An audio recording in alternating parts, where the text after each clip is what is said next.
চট্টগ্রামের সীতাকুণ্ডের বাঁশবাড়িয়া সমুদ্র পাড়ে দিনরাত ফেরি নির্মাণের কর্মব্যস্ততা চলছে। সমুদ্র পর্যন্ত সড়ক নির্মাণ, ড্রেজিং ও বেড়িবাঁধ তৈরির কাজ।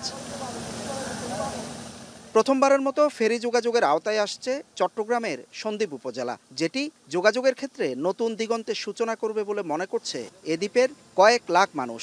অবসান হবে জীবনের ঝুঁকি নিয়ে ২০ কিলোমিটার সমুদ্র পাড়ি দেওয়ার দুশ্চিন্তা ও দুর্ভোগের। প্রকল্পটি বাস্তবায়নের দায়িত্বে আছে বাংলাদেশ সেনাবাহিনী।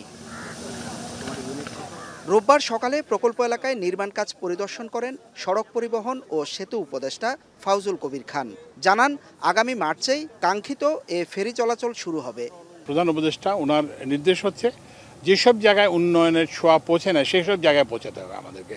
যেসব জায়গায় মানুষের দরকার সেখানে আমাদেরকে পৌঁছাতে হবে। সন্দ্বীপের ব্যাপারেও এইটা কতটা হয় এটা দেখে পরে হয়তো একটা সড়ক যোগাযোগেরও আমরা চিন্তা করব। আমরা সেনাবাহিনীর পক্ষ থেকে এই কাজটা অ্যাপ্রোচ রোড যেটা আছে দুই পাশে আমরা এই কাজটাকে করছি।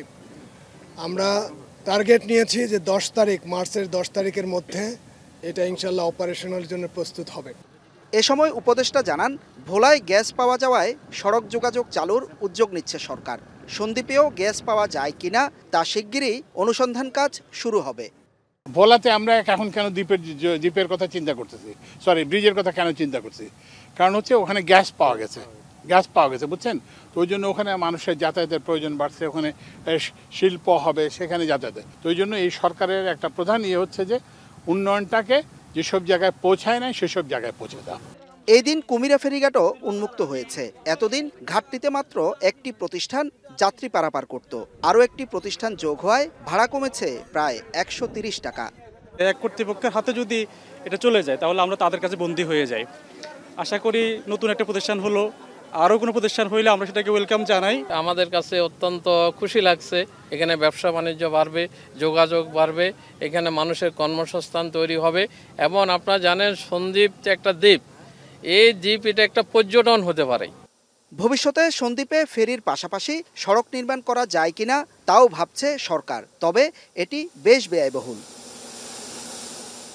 দেশের অন্যান্য স্থানে যে ফেরি যোগাযোগ স্থাপিত হয়েছে সেটি মূলত নদীকেন্দ্রিক, কিন্তু চট্টগ্রামের সাথে সন্দ্বীপের যে ফেরি চলাচল শুরু হচ্ছে সেখানে পাড়ি দিতে হবে উত্তাল সমুদ্র, যেটিকে বড় চ্যালেঞ্জ হিসাবে দেখছেন বিআরডব্লিউটি এর কর্মকর্তারা।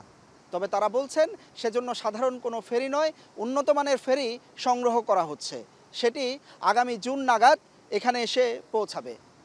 এই ফেরি চলাচল শুরু হলে সন্দ্বীপের অর্থনৈতিক, বাণিজ্যিক এবং পর্যটনের ক্ষেত্রে একটি অপার সম্ভাবনা তৈরি হবে বলে মনে করছেন সবাই। হোসাইন জিয়াদ, এখন, চট্টগ্রাম।